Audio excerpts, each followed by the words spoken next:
अगर वो आपको इग्नोर कर रहा है, तो सबसे पहले एक बात अपने दिल में बैठा लीजिए कि इग्नोर होना कोई छोटी बात नहीं होती और ये आपकी इमेजिनेशन भी नहीं होती। क्योंकि जब कोई इंसान जो पहले बात करता था, पूछता था, प्रेजेंस दिखाता था, अचानक स्लो हो जाए, रिप्लाई लेट देने लगे, बातों में वार्मथ कम हो जाए और आपकी फीलिंग्स को हल्के में लेने लगे, तो उसका मतलब ये नहीं कि आप ज़्यादा सोच रही हैं, बल्कि इसका मतलब ये है कि कुछ बदल चुका है। और ऐसे में सबसे बड़ी गलती जो ज़्यादातर औरतें करती हैं, वो ये कि वो खुद को ब्लेम करने लगती हैं, खुद को छोटा समझने लगती हैं और उसी इंसान से और ज़्यादा अटेंशन मांगने लगती हैं जो पहले ही आपको इग्नोर कर रहा है। जबकि सच ये है कि जिस इंसान को आपकी वैल्यू समझनी होती है, उसे रिमाइंड करने की ज़रूरत नहीं पड़ती। और जो आपको इग्नोर कर रहा है, वो आपकी सफाई से, आपके एक्सप्लेनेशन से या आपके रोने से सडनली केयरिंग नहीं बन जाता। अब पहली चीज जो आपको तुरंत करनी चाहिए वो ये है कि आप उसके बिहेवियर को एक्सेप्ट करें, उसे जस्टिफाई नहीं। बहुत सारी औरतें यहीं अटक जाती हैं।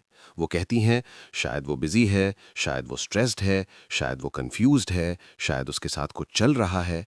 लेकिन सच ये है कि दुनिया का कोई भी इंसान इतना बिजी नहीं होता कि जिसे वो सच में चाहता हो उसे पूरी तरह इग्नोर कर दे। और जब कोई आपको लगातार कंफ्यूजन में रखता है, क्लैरिटी नहीं देता और आपको फील कराता है कि आप ज्यादा एक्सपेक्ट कर रही हैं, तो वो असल में आपकी इमोशनल अवेलेबिलिटी को टेस्ट कर रहा होता है। वो देख रहा होता है कि आप बिना एफर्ट के भी रुकी रहेंगी या नहीं। इसलिए सबसे पहले आपको अपने दिल को ये सिखाना होगा कि जो जैसा बिहेव कर रहा है उसे वैसा ही देखो। अपने दिमाग से एक्सक्यूजेस मत बनाओ, क्योंकि एक्सक्यूजेस आपको टेम्पररी कंफर्ट देते हैं, लेकिन सेल्फ रिस्पेक्ट धीरे धीरे खत्म कर देते हैं। दूसरी सबसे जरूरी चीज जो आपको तुरंत करनी चाहिए वो ये है कि आप अपनी एनर्जी वापस खींच लें। क्योंकि जिस इंसान को आपकी प्रेजेंस की आदत हो जाती है वो आपकी साइलेंस से ज्यादा डरता है, ना कि आपके सवालों से। और यहाँ साइलेंस का मतलब ये नहीं है कि आप उसे पनिश कर रही हैं। साइलेंस का मतलब है कि आप अपनी डिग्निटी को प्रोटेक्ट कर रही हैं। आप बार बार मैसेज नहीं कर रही हैं, बार बार पूछ नहीं रही हैं कि क्या हुआ, क्यों बदले। आप अपनी दुनिया में लौट रही हैं, अपने काम, अपने रूटीन, अपनी जिंदगी में वापस फोकस कर रही हैं। क्योंकि जिस रिश्ते में आपकी पूरी इमोशनल एनर्जी जा रही हो और सामने वाला आराम से इग्नोर कर रहा हो, वहां इम्बैलेंस होता है। और इम्बैलेंस हमेशा उस इंसान को पावरफुल बना देता है जिसे कम केयर होती है। जब आप अपनी एनर्जी वापस लेती हैं, तब दो चीजें होती हैं। या तो वो इंसान आपकी एब्सेंस महसूस करता है और समझता है कि उसने आपको लाइटली लिया था, या फिर वो बिल्कुल रिएक्ट नहीं करता। और अगर वो रिएक्ट नहीं करता, तो वही आपका जवाब होता है। क्योंकि जो इंसान आपकी खामोशी से भी नहीं हिलता, वो आपकी प्रेजेंस के काबिल भी नहीं होता। और ये बात कड़वी है, लेकिन सच है। और इसे जितनी जल्दी एक्सेप्ट कर लें, उतना कम आप खुद को लूज करेंगी। अब तीसरी और सबसे पावरफुल चीज जो आपको तुरंत करनी चाहिए वो ये है कि आप अपने मन में क्लैरिटी पैदा करें, ना कि उसके बिहेवियर से वैलिडेशन ढूंढें। क्योंकि ज्यादातर औरतें तब तक अटकी रहती हैं जब तक सामने वाला साफ शब्दों में ये ना कह दे कि वो क्या चाहता है। लेकिन बहुत बार लोग साफ नहीं बोलते, उनका बिहेवियर ही उनकी भाषा होता है। और अगर कोई आपको कंफ्यूज रख रहा है, इनकंसिस्टेंट है, कभी अटेंशन देता है, कभी गायब हो जाता है, तो वो असल में आपको ऑप्शन की तरह ट्रीट कर रहा है। और ऑप्शन बनकर रहना किसी भी स्ट्रांग औरत के लिए सबसे बड़ा नुकसान होता है। आपको खुद से ये पूछना होगा कि क्या आप ऐसे रिश्ते में रहना चाहती हैं जहां आपको बार बार डाउट हो, जहां आपको खुद को प्रूव करना पड़े, जहां आपको बेसिक रिस्पेक्ट और टाइम के लिए लड़ना पड़े। क्योंकि प्यार का मतलब कभी ये नहीं होता कि आप खुद को छोटा कर लें ताकि कोई और कंफर्टेबल महसूस करे। प्यार का मतलब होता है म्यूचुअल एफर्ट, म्यूचुअल प्रेजेंस और इमोशनल सेफ्टी।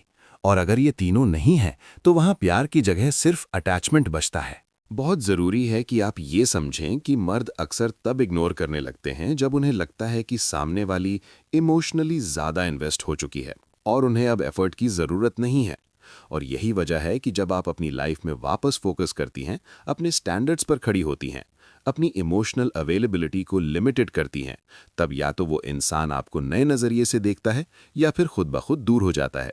और दोनों ही सिचुएशंस में आप जीतती हैं, क्योंकि या तो आपको क्लैरिटी मिलती है या फ्रीडम।